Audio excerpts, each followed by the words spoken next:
tissue that is there. Okay, and microbial paste, we obtain a list of elements.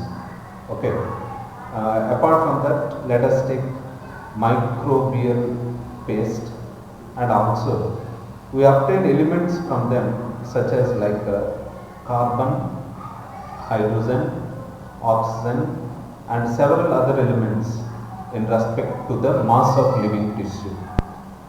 If the same analysis is performed on a piece of earth crust layer or little amount of soil, let us take from the earth crust. Okay, it is an example of non-living matter. We obtain a similar quantity and similar nature or similar list of biological molecules such as elements, microbial elements, and carbon, and hydrogen, and oxygen, etc. Okay, this states that the human body was made from the soil. Why? Because the soil, whatever it contains, the soil elements, the soil nutrients, whatever they are, same nutrients and elements we are find or we can find in the human organism, like organisms like humans. Okay, there is no doubt about it. All the elements present on the earth also present in the simple living tissue. A closer examination reveals that carbon, hydrogen, and with respect to the elements in higher living organisms than in earth crust. Now let us see how to analyze chemical composition. Okay, how does one get about finding this answer? We can take a living tissue. Let us take the living tissue, any kind of piece of tissue from the chicken or chicken liver or mutton liver, etc. Let us grind it in the grinder. Let us smash it. We smash it into simple molecules. Let us grind it. And while grinding, try to add trichloroacetic acid. What is that? Trichloroacetic acid. Okay, you can see the chemical formula of trichloroacetic acid. So Cl3 trichloroacetic acid COOH. Okay, by using a mortar and a pestle. Mortar and pestles are used to crush the living tissue by trichloroacetic acid. Okay, we obtained a thick slurry or semi-solid substance. Okay, so if we were strain, let us remove the strain. Okay, through a cheesecloth or cotton. Let us use the cotton. Let us use the cotton and remove the strain. We obtain two fractions. What we obtain? Two fractions. What are they? One is called the filtrate. One is called the filtrate. Okay. Technically, more technically speaking, the acidic-soluble pool and the second retentant or acidic-insoluble substance we get. Second one is acidic, but it is insoluble substance. This acidic-insoluble fraction, scientists have found that thousands of organic molecules or compounds, in the acidic soluble pool. Okay. Finally, what I am trying to say, let us take this table and the name of the element is given here. Hydrogen indicated by H, carbon, oxygen, nitrogen, sulfur, sodium, calcium, magnesium, and silicon are commonly found in the earth crust layers as well as in the human tissues or human body. By this we can say that humans are made from the earth crust soil that contains nutrients. So an evidence of this was found in the Bible. If you take the Bible in the Genesis chapter 1, okay, in the Genesis chapter 1 verses 1, 2, 3, 4. In the first verses only 12, 13 and 14 sentences if you carefully observe. So in these sentences it is clearly mentioned human was made from the soil by the God in his own image. Okay. After making this idol from the soil, God gave his a spirit or living spirit in this soil of mass. Then that idol become the human idol become a living human body. What is that? A living human body. So this is one of the evidence in the history of science. Everybody scientist also believes this comparison of non-living and the living matter. Finally, what I am trying to say here, remaining part, in higher classes you will learn about how to analyze living tissues. It will suffice to say that one can extract the compounds whatever present in the nature or from all other compounds. In other words, we can say that one isolates and purifies compound. There is an analytical technique when applied to the compound gives us an idea of the molecular formula.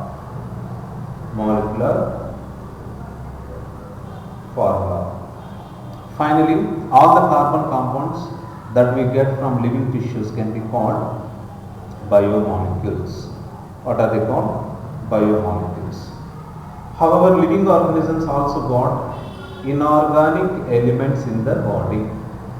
How do we know them? A slight different but destructive experiment has to be done to know the inorganic compounds. Let us take one weight, a small amount of living tissue. Let us take small amount of living tissue, say a leaf or a liver. This is called a wet weight or dry weight. All the water evaporates. Imagine that. All the water evaporates. The remaining material, whatever there here, the dry weight, that dry weight contains various elements. What is the remaining is called? It is ash. This ash contains inorganic elements like, so these inorganic elements contain such as calcium, magnesium, etc. Inorganic compounds like sulfates, phosphates, are also acidic and soluble fraction. So whatever here we have mentioned it, therefore if you carefully observe the elemental analysis, composition of living tissue in the form of hydrogen, oxygen and chlorine and carbon. Now after this, here amino acids are organic compounds containing, they have specific group called amino group. And an acidic group as substituent on the same carbon, if it has substituent, then it is called alpha carbon. Hence they are called alpha amino acids. They are substituted methanes. There are 4 substituent groups occupying the valency positions. You know very well about valency positions. No need to explain that. These are hydrogen, hydrogen made, and carboxyl group made, amino group made, and a variable group designed as R group. What is that? R group. Based on the nature, R group, there are many amino acids are there in the R group. Understood everyone? However, those which occur in proteins are only 20. So there are only 20 occurring proteins are there in human body. However, those who occur in proteins are only 20. Now, here the R group in these proteinaceous amino acids could be hydrogen. Okay, the amino acid is called basically here glycine. A methyl group, if it is there, the methyl group contained structure is called alanine. And hydroxymethyl, if you carefully observe, hydroxymethyl, and it is called serine. 3 of the 20 are shown here, and let us see the diagram later on. The chemical and physical properties of amino acids are essential of amino, carboxylic and R functional groups. Based on the number amino carboxylic groups, okay, they are acidic in nature. Example, glutamic acid is there. About glutamic acid already we have discussed in the genetics chapter. And a basic type of amino acid, best example lysine. And neutral type of amino acid, best example valine. Valine act as a amino acid and it is playing a key role in the substitution reactions. About them we will discuss in the genetics chapter. Similarly, there are aromatic amino acids which are smell giving amino acids is the ionizable, okay, nature of NH2 group and COOH groups, etc. Hence, in solutions of different pH, the structure of amino acid changes. Okay, if the pH of solution changes, structure of amino acid also changes. B is called as a Zwitter ion forming here. You can see here the B amino acid which playing a key role in the Zwitter ion. Okay, what do you mean by Zwitter ion? No need to say that. Already you do know very well about Zwitter ion in the chemistry, right? Finally, remaining part, if you see, lipids are generally water soluble. What are they? And they could be simply fatty acids. Okay, these lipids or fatty acids, if you carefully observe them, has a carboxylic group, what they have, and attached to an R functional group. The R group here, if you carefully observe, could be a methyl group or ethyl group C2H5 or higher number of CH2 groups, first carbon to 19th carbon, etc. Now, for example, let us take the palmitic acid. Palmitic acid has 16 carbons in it, including carboxyl group carbon. Now, if you take arachidonic acid, what is that? Arachidonic acid. This arachidonic acid contains 20 carbons and including carboxyl carbon. Fatty acids, if you carefully observe fatty acids, these could be saturated fatty acids and unsaturated fatty acids. Saturated fatty acids are without a double bond, they are without a double bond, and whereas unsaturated fatty acids with one or more double bonds. Another simple lipid is glycerol. Another simple lipid is glycerol, as you know very well about the glycerol, which is trihydroxypropane. What is that? Trihydroxypropane. Understood everyone? Many lipids have both glycerol and fatty acids. Many lipids have both, let us take glycerol and fatty acids. Many of them have glycerol and fatty acids. Finally, here the fatty acids are found esterified with glycerol. Okay, if they are esterified, addition of ester bond. They can be them monoglycerides, diglycerides and triglycerides. Okay, they are also called fats, okay, or oils based on the melting point. Now here oils have lower melting point. Example, gingerly oil hence remain as a oil in winters. Some lipids have phosphorus. If you take some of the lipids, they are phosphorus and phosphorylated organic compounds. They are basically phosphorus and phosphorylated organic compounds. And these are phospholipids. What are they? Phospholipids, which contain phosphorus, and they are found in the cell membrane basically. The cell membrane of animal cell or plant cell made up of phospholipids. Lecithin, if you carefully observe the lecithin, and lecithin is another example for this. Okay, some tissues, especially the neural tissues, have lipids. Let us take the neural tissue in our body. They have lipids. These lipids are more complex in structure. Understood everyone? And living organisms have number of carbon compounds. These number of carbon compounds are heterocyclic rings can be found. Some of these are nitrogenous bases. Let us take nitrogenous bases like adenine and guanine and cytosine. These are found in these nitrogenous bases are found in the DNA, thymine. Okay, these are found in the DNA. Whereas another nitrogenous base called uracil found in RNA. When found attached to the sugars, these nitrogenous bases, when they found attached to the sugar, they are called nucleosides. What are they? Nucleosides.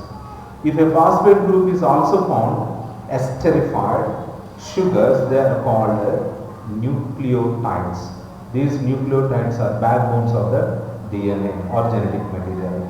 Let us take adenosine is a nucleotide, guanosine is a nucleotide, and thymidine, it is a nucleoside. Let us take uridine, it is a nucleoside. Let us take cytidine, it is also a nucleoside. Nucleic acids like DNA, RNA are consisted of nucleotides. They are consisted of nucleotides. Understood everyone? DNA and RNA functions as a genetic material. What is that? Genetic material. Here in the diagram you can see sugars and carbohydrates. You can see here carbohydrate, okay, and you can see the glucose is a C6H12O6. Okay, 6 carbons are there here, and you can see the structure. Okay, you can see the ring. Okay, let us see the ring here. Imagine here carbons are found. These are carbon atoms. Okay, and here in this carbon CH2OH is there, and here oxygen is there, and here OH is there. Okay, here also OH is there to this carbon. Here also OH is found. Okay, and here also you can see OH, C6H12O6. Okay, whereas here you can see ribose pentose sugar. So ribose is a pentose sugar. Why? Because it has 5 carbons in it. Okay, you can see 1, 2, 3, 4, 5. Understood? And you can see the structure there. And glycine, these are amino acids and their structures. Phospholipids, lethal, and whereas fats and oils and lipids, cholesterol structure, best example cholesterol, and you can see the adenine, adenosine, guanine and guanosine, okay, etc. These structures, please note it down. These are very, very important. If you take the glycine, carbon and NH2 group is there, and H group is there, and COOH and another hydrogen is there. Okay, NH2COOH. Okay, and it indicates a glycine. What is that? Glycine. Alanine structure, if you see, carbon alanine amino acid, NH2, H is there here, and COOH is there, and here CH2 is there. This is called alanine. What is the difference between glycine and alanine? CH2 group added to the one of the carbon in alanine, and CH2 group is not there in glycine. Understood everyone? So next after this,